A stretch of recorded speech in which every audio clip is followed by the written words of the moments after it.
सभी बहन भाइयों को नमस्कार।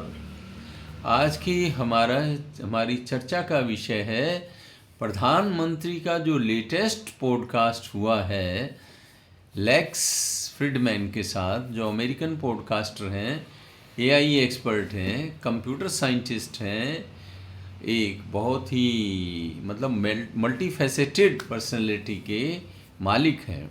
उनके साथ हुआ है। 41 साल के ही हैं वो, लेकिन उनका अच्छा अपने क्षेत्र पे पकड़ है। ये पॉडकास्ट बताता है कि लेक्स ने कितनी सिंसियरिटी से इसे किया है। उन्होंने स्वयं ने, क्योंकि प्रधानमंत्री समय समय पर उपवास रखते रहते हैं, तो इन महाशय ने, फ्रीडमैन ने खुद ने भी उपवास रखा। ये इनकी सत्यनिष्ठा का प्रतीक है। फिर इस पॉडकास्ट में वैसे तो प्रधानमंत्री के प्रारंभिक जीवन से ही ये शुरू हुआ, उनके गांव का भी जिक्र आया, स्कूल का जिक्र, और वो सब व्यक्तिगत बातें पहले तो भूमिका में खैर यही चलती हैं। और इसके बाद इन्होंने चाइना को लेकर के कि हम उससे प्रतिस्पर्धा तो चाहते हैं पर अनावश्यक संघर्ष नहीं चाहते।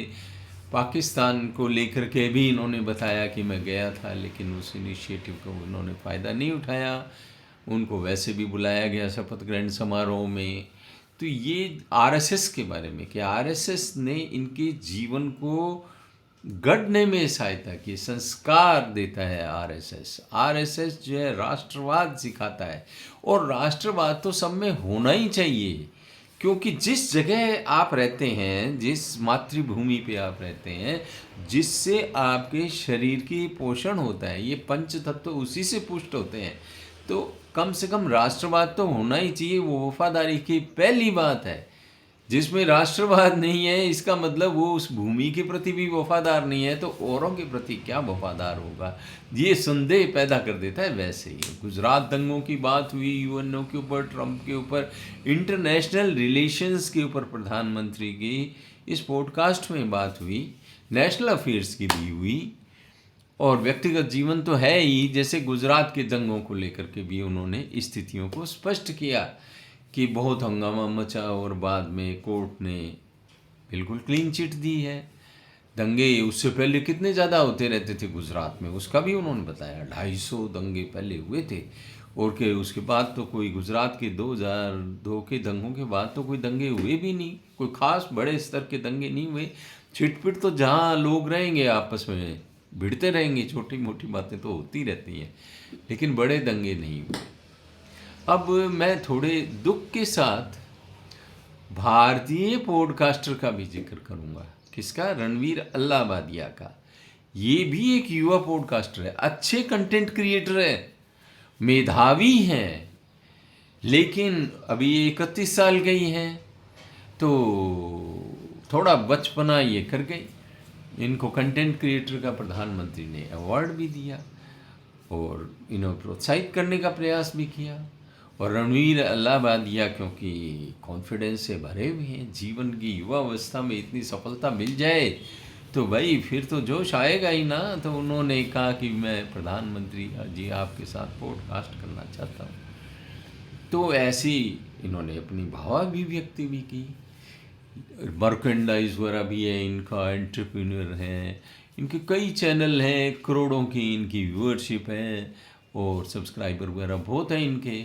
लेकिन फिर भी पता नहीं वही लड़कपन या लड़कपन क्या, उसको क्या कहें कि ये इन्होंने ज़्यादा गंभीरता से मामले को लिया नहीं। समय रैना के शो में गए और समय रैना के शो में जा कर के वहाँ अश्लीलता के अंदर कंपटीशन में उलझ गए। अब बताओ भाई, पेरेंट्स को लेकर के अश्लील और भद्दी टिप्पणियाँ करना, ये इनके नॉन सीरियस होने का प्रमाण है। और खैर युवावस्था का असर भी होता है। इधर एक उसी शो के अंदर एक लेडी भी थी, उसका नाम अपूर्वा, और आगे उसका नाम है शायद मकीजा है, अपूर्वा मकीजा। वो भी अश्लीलता में बहुत बढ़ चढ़ के और कंपटीशन उन्होंने किया, और इनके रणवीर से भी बढ़ चढ़ के कमेंट, शायद अश्लीलता का कंपटीशन वो था।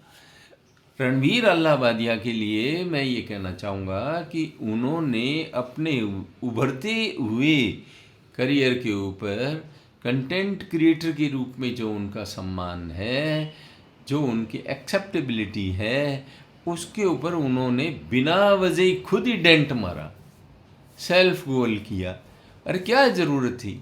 तुम्हारे करोड़ों की व्यूअरशिप है, कितने तुम्हारे चैनल हैं, तुम्हारे मर्केंडाइज हैं, तुम्हारे प्रति लोगों के मन में वैसे ही दीवानगी है, तुम मेधावी हो, योग्य हो, अच्छे व्यक्ति हो, लेकिन कभी कभी बचपन क्या, वैसे तो हम तो युवा ही हैं ये, पर क्या है कि कुछ गलती हो जाती है, तो इन्हें सुधरने का अवसर सबके पास है। इन्हें भी थोड़ा पश्चाताप करें, ये एकांत में बैठ करके, और अपनी इमेज को रीबिल्ड करें, क्योंकि इनकी इमेज पे एक डेंट इन्होंने खुद ने मारा है। अब हम वापस फ्रीडमैन के पास आते हैं। उनसे तो मैंने तुलना करी भी, कल को हम हमारे ही कंटेंट क्रिएटर के माध्यम से यदि कोई पॉडकास्ट सुनते तो हमें ज़्यादा मज़ा आता। ये तो अमेरिकन है, लेक्स फ्रीडमैन। अब उनके थ्रू सुना तो हमें उतना मज़ा नहीं आया जितना यदि रणवीर अल्लाबादिया करता तो ज़्यादा मज़ा आता। लेकिन वही बात, खुद ने ही खुद के लिए स्थितियां पैदा की। लेक्स फ्रीडमैन के इस पॉडकास्ट को सबको देखना चाहिए। ये बड़ा पॉडकास्ट है, काफ़ी टाइम कंज्यूमिंग है, लेकिन इसको मैं जैसे सुनता हूँ तो मुझे ऐसा लगता है जैसे मैं कोई बुक पढ़ रहा हूँ, मैं कोई पुस्तक पढ़ रहा हूँ। तो जो पुस्तक पढ़ने में बहुत लंबा समय लग जाता है, तो तुम जो है इसको सुनने में वो टाइम दे दो, उससे भी कम समय में आप एक पुस्तक के समान प्रधानमंत्री के जीवन के विभिन्न पहलुओं के बारे में तुम्हें जानकारी मिलेगी। और प्रधानमंत्री हमारे लिए विशेष इसलिए हैं कि वो हमारे लीडर हैं और इस देश का भविष्य उनके हाथ में है। जब तक वो प्रधानमंत्री के पद पे हैं, वो नीति निर्धारण करने वाले हैं, हमारे जीवन को प्रभावित करने वाले हैं, योजनाएं बनाने वाले हैं और देश की चहुमुखी विकास के लिए प्रयास करने वाले हैं। और वैसे भी उनके विचार तो उदात्त विचार हैं, हमने सुना है, जो सुनते हैं रहते हैं, सबका साथ सबका विश्वास वाला जो उनका जुमला है परिचित, वो उनकी सद्भावना का प्रतीक है। तो हमें ये पॉडकास्ट ज़रूर सुनना चाहिए। ये एक पुस्तक पढ़ने के समान है। मैं दोबारा इस बात को कह रहा हूँ।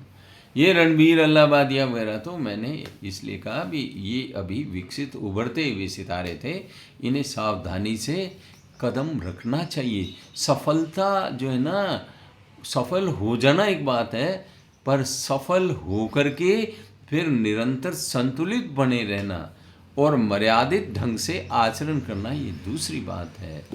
तो इस बच्चे को ये सीखने की ज़रूरत है और हम इस पॉडकास्ट को ये कहना चाहेंगे कि इसे ज़रूर देखो और ये अच्छा लगेगा, आपको नए नए पहलुओं का पता लगेगा।